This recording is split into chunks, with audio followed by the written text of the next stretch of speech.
After this baby was born, his mother took one look and realized he isn't a baby. Doctors abandoned a premature infant who died because he was delivered 2 days early. According to his distraught mother, who spoke out publicly this week, "Please rescue my son," Sarah Capewell pleaded with them when her small son was born at barely 21 weeks and 5 days into her pregnancy, nearly 4 months early. They allegedly refused to listen to her pleas, arguing that they were adhering to national guidelines that said that children delivered before the 22nd week should not be treated medically. Doctors allegedly neglected to see Jaden Capewell, who survived for about 2 hours without medical help, according to his mother, who is 23 years old.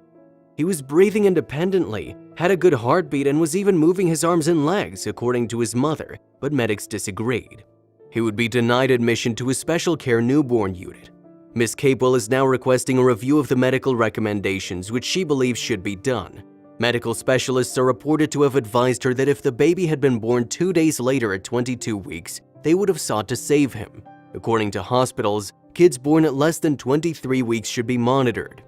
You will not be admitted to a critical care unit, despite the fact that James Paget Hospital in Norfolk declined to comment on the issue, claiming that it was not in charge of developing criteria for premature babies. The Nuffields Council guideline, which is not mandatory but considered standard practice by the organization, states that medical intervention for premature children is not in the best interests of the newborn. According to a spokesperson for the trust, like other acute hospitals, they follow national recommendations from the British Association of Perinatal Medicine addressing premature babies. She claims that the guidelines have robbed her son of a chance at life because she has had 5 miscarriages when he was born.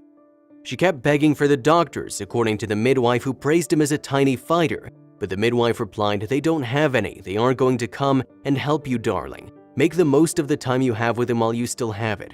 It's a shame that despite holding her infant in her arms and taking 2 beautiful photos of him, he died in her arms less than 2 hours after his birth. Ms. Capewell, the mother of a 5-year-old girl named Jody, went into labor at the age of 21 weeks and 4 days in October of last year, after facing issues during her pregnancy. She was told that because she hadn't reached 22 weeks, she was ineligible for any procedures such as a steroid injection to help strengthen her baby's lungs or an injection to try to stop labor. Advised her to treat her labor as if it were a miscarriage rather than a delivery, and to expect her baby to be born with severe malformations or stillborn. She described how she pleaded with a pediatrician, saying, "You've got to help," only to be told, "No, we don't," by the physician in the middle of the night while her contractions were still going strong. According to her, she was sitting there reading a funeral brochure when she realized she was holding her unborn child who had yet to be delivered, let alone died. She even had to fight hospital officials for the right to obtain birth and death certificates, allowing her to give her son a proper funeral, something she'd never done before. She was astounded to learn that another child born in the United States at 21 weeks and 6 days into her mother's pregnancy had survived. Amelia Taylor, a young girl born in Florida in 2006 at the age of 21 weeks and 6 days, is in excellent health, as have thousands of other mothers. Doctors say the babies won't survive, but how can they know if they won't give them a chance? According to the mother, Labour Party leader Tony Wright has welcomed Ms. Capewell's appeal for a re-examination of medical recommendations. Since last year, he has stated that if a mother wants to give her baby the best chance possible, she should be given that opportunity regardless of what medical guidelines indicate. Experts in medical ethics have expressed their displeasure with the advice on lowering care for the most preterm infants. If the gestational age is definite and less than 23+0, it would be considered in the best interest of the newborn and normal practice to refrain from attempting resuscitation. The guidelines specified medical intervention for a kid delivered before 23 weeks in the womb. The rules were accepted by the British Association of Perinatal Medicine and are followed by hospitals affiliated with the National Health Service. Delivered between 22 and 23 weeks would only be provided if the parent specifically requested it, and only after a conversation about the possible outcomes had taken place. According to the organization, experts consider them to be the greatest available device on the management of premature babies. They were not intended to be a set of rules to be followed every year in the United Kingdom, according to the statement. More than 80,000 babies are born prematurely each year, with about 40,000 requiring acute care from the national health sector. The National Health Service (NHS) spends an estimated £1 billion each year on their treatment.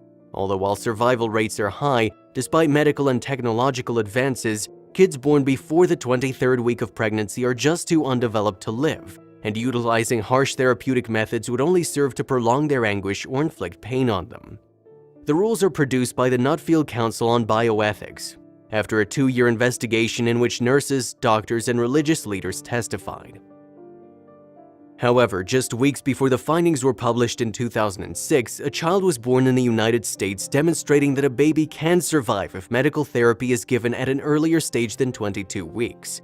Amelia Taylor was born in Florida on October 24, 2006, after only 21 weeks and 6 days in the womb.